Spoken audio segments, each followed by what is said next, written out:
Bom dia, turma. Hoje vamos trabalhar com bastante concisão esse encontro entre a ortografia e a semântica. Ortografia, a escrita correta, e a semântica, o significado das palavras, o estudo do sentido.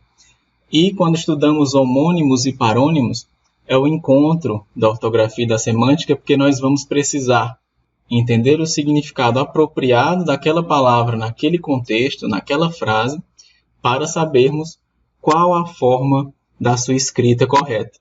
Tratam-se, portanto, das palavras que são pronunciadas e escritas da mesma forma ou de forma parecida, mas têm significados diferentes.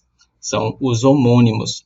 Esses homônimos vocês podem acompanhar, nós estamos aqui na página 236 do livro didático.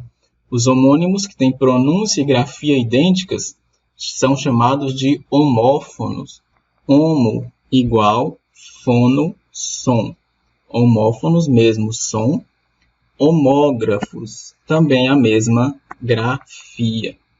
A palavra manga, por exemplo, está nesse caso, pois tem diferentes significados, conforme se observa nestas frases. Então, é um homônimo perfeito. E aqui nós estamos vendo a polissemia da palavra manga, que pode ser uma parte da roupa. Ao passar a camisa, Luiz deixou a manga com vincos. É a fruta também, né? Rita colocou sobre a mesa a manga. O menino não percebe que a irmã manga de seus amigos, aqui no sentido do verbo caçoar, o verbo mangar. Os homônimos que têm pronúncia idêntica e grafias diferentes, aí nós temos então os homófonos heterógrafos. A palavra é complicada, mas como eu sempre digo para vocês, o que mais importa não é decorar as nomenclaturas, e sim saber utilizar em nossa escrita heterógrafo, diferente, grafia, homófono, mesmo som.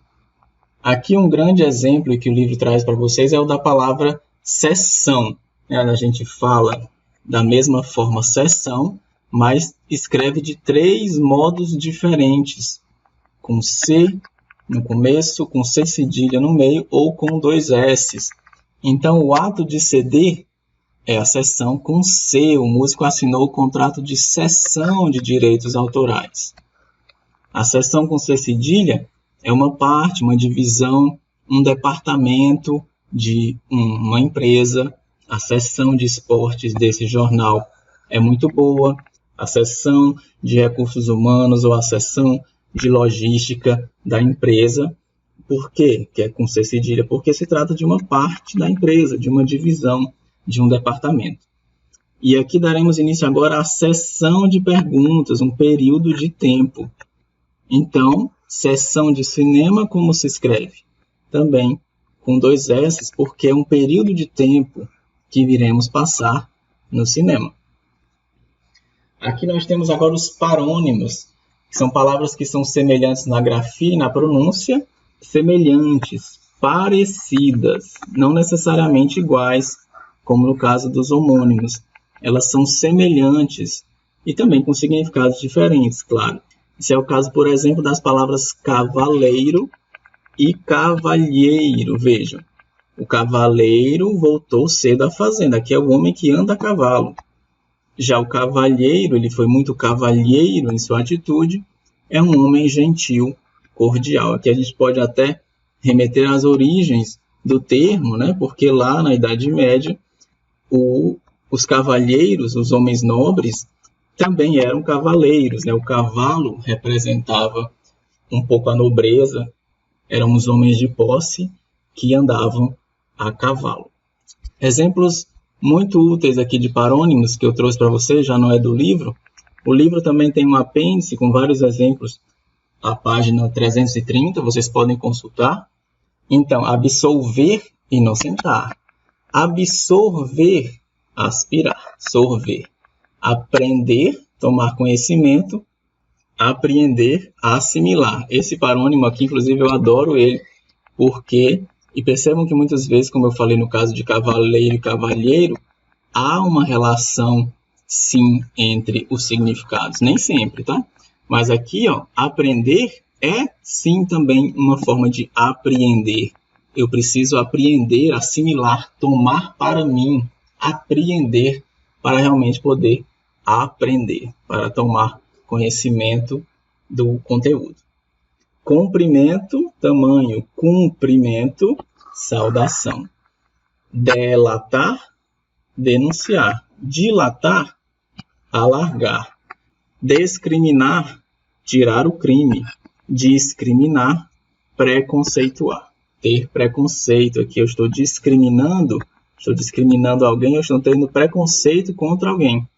Agora, discriminar é um sinônimo de absolver. Eminente, elevado. Iminente, algo prestes a acontecer. A gente pode até usar o ezinho aqui como um truque de memória. Eminente, elevado. Iminente, prestes a ocorrer, a acontecer, algo iminente.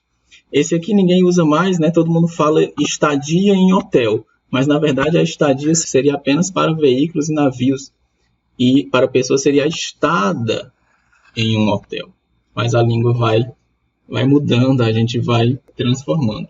Flagrante, evidência. Fragrante, perfumado. Imergir, afundar. Emergir, vir à tona. A gente pode até fazer uma relação aqui, ó. Vir à tona, eminente, elevar, né? Então, emergir, elevar-se, vir à tona. Imergir, pelo contrário, submergir, mergulhar, afundar. Recrear, divertir, recriar, criar novamente. Soar tem a ver com som, enquanto suar, transpirar. Inflação, alta dos preços. Infração, a violação do Código de Trânsito, por exemplo. Olha aqui, tráfego, trânsito, tráfico, comércio ilegal. São exemplos de parônimos bem úteis. No livro de vocês também nós temos palavras e expressões que suscitam dúvidas ortográficas. Vamos comentar rapidinho para ajudar na resposta da atividade. O verbo haver, aqui, ele vai ser sempre relacionado ao passado, em relação a tempo passado. Tem um sentido de faz. Então, eu moro no interior faz 20 anos. Há 3 alunos na escola. Aqui no sentido do verbo haver, que existem 3 alunos na escola, porque ele está querendo aqui separar o verbo haver desse emprego do há, no sentido do tempo futuro. Ela chegou ao local da prova há 5 minutos do fechamento do portão. Então, faltavam 5 minutos. 5 minutos para o futuro. No futuro, o portão fecharia. Estava a 3 metros do acidente, no sentido de distância. Então, nesses dois casos, futuro e distância, eu nunca vou usar o a com o h, a forma do verbo haver. Acerca de, olha aqui, 3 formas que a gente pronuncia igual a acerca de, mas se escreve diferente. Acerca, juntinho, é sobre, a respeito de. Já acerca de tem a ver com esse a aqui, ó, por isso que é separado. Tem a ver com esse a, no sentido da distância, a uma distância aproximada. Distância, a separado, a separado. Então, estou a cerca de 2 quilômetros da sua casa. E aqui, novamente, o verbo haver, então, sentido de passado. Faz aproximadamente, está desaparecido há cerca de 3 semanas. Então, passado, 3 semanas que se passaram. Então, tem relação com esse verbo haver. Por isso, H, A e acento. Aqui, ao encontro de, é para junto, a favor. Nosso serviço vai ao encontro de seus objetivos, vou ao encontro. Agora, de encontro é contra. Olha aqui, se eu dissesse vou de encontro aos meus familiares, eu estaria dizendo que eu vou criar alguma confusão, né? Eu vou contra os meus familiares. A atuação da concorrência vai de encontro aos seus objetivos, a atuação da concorrência. Então, ela é contra. Ele fez essa comparação com essa frase aqui, ó, o nosso serviço vai ao encontro de seus objetivos, como se fosse uma publicidade. Já a concorrência vai de encontro aos seus objetivos. Aqui, o mas e o mais, que trabalhamos em sala de aula. Mas, porém, entretanto, chegou tarde, mas não estava cansado. E mais, intensidade, em maior quantidade ou intensidade. A gente até fez aquela brincadeira. Se é com I, é intensidade. É mais, é plus, uma letra a mais. Aqui o livro acrescenta também outros significados relacionados a essa questão de intensidade, preferencialmente, ideia de limite, não aguento mais andar, não deixa de ser uma questão de intensidade também, né? Já andei demais, né? Esse demais sempre vai ser com IS, demais. Não aguento mais andar porque já andei demais. Estou mais feliz hoje, estou mais para dormir do que para ir passear. Em nenhum desses casos aqui você conseguiria substituir por porém, entretanto. Não aguento, porém, andar, não aguento, entretanto, andar, não faz sentido. E por fim, eu queria falar para vocês sobre o emprego dos porquês. Aqui nós temos 4 formas dos porquês. Quanto mais a gente escreve apenas só o PQ na internet, fica cada vez mais difícil da gente conseguir diferenciar essas formas, né? A grande questão aqui é porque a gente associa apenas o seguinte, esse porquê junto como sendo o porquê que vem nas respostas e esse porquê separado nas perguntas. E é isso que nos leva a errar muitas vezes. Por quê? Né? Porque esse porquê separado, ele também vem em respostas, em frases afirmativas. Olha aqui, ó. Quero explicar por que estou nervoso. Por que motivo estou nervoso? Por que razão estou nervoso? Então, se você consegue colocar um motivo, razão, depois do porquê, é porque ele é separado, tá? Ele é o que mais vem também, claro, nas perguntas, porque a gente faz a pergunta nesse sentido, né? Por que você pensa isso? Por que motivo você pensa isso? Por que razão você pensa assim? Então, ele vem muito nas perguntas também. Mas vejam que esse porquê junto, ele também pode vir numa pergunta. Em perguntas cujas respostas se tem uma hipótese. Você não veio ontem porque choveu? Olha aqui. Não cabe eu dizer, você não veio ontem por que motivo choveu? Por que razão choveu?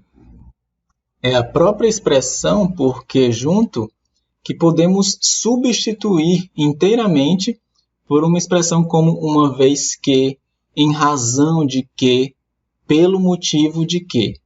Percebem? Então, quando é separado, cabe a palavra motivo ou razão depois do porquê. Quero explicar por que motivo estou nervoso. Já quando ele é junto, cabe substituir o próprio porquê por uma expressão como essa, em razão de, uma vez que, pois. Ele não veio uma vez que choveu, em razão de ter chovido. Choveu durante a noite, pois o chão está molhado. Percebem? Então, eu substituo isso daqui por pois, por uma vez que, por em razão de, então é junto. Agora, se cabe, depois do porquê, inserir aqui razão, um motivo, então ele é separado. Os outros são os mais fáceis, as formas com acento circunflexo, que a forma juntinha é o substantivo porquê, né? Entendo o porquê de seu nervosismo. Então, ele sempre vem, quase sempre, com um artigo antes, o que não acontece nos outros. Entendo o porquê de seu nervosismo, o motivo, a razão. Claro que não vai caber aqui depois dele a palavra motivo ou razão. Entendo o porquê motivo de seu nervosismo? Entendo o porquê razão? Não. E o porquê separado, finais de frases. com o mesmo emprego do porquê separado, mas no final da frase. Você não veio por quê? É tanto o mesmo emprego que caberiam as palavras motivo e razão depois dele. Mas a gente não coloca, senão já não teria o acento. Você não veio por que razão? Por qual motivo? Então, um acento. Era isso. Tragam suas dúvidas para o Meet, que a gente consegue conversar mais. Lá temos um pouco mais de tempo. Abraços, beijos. Até a próxima.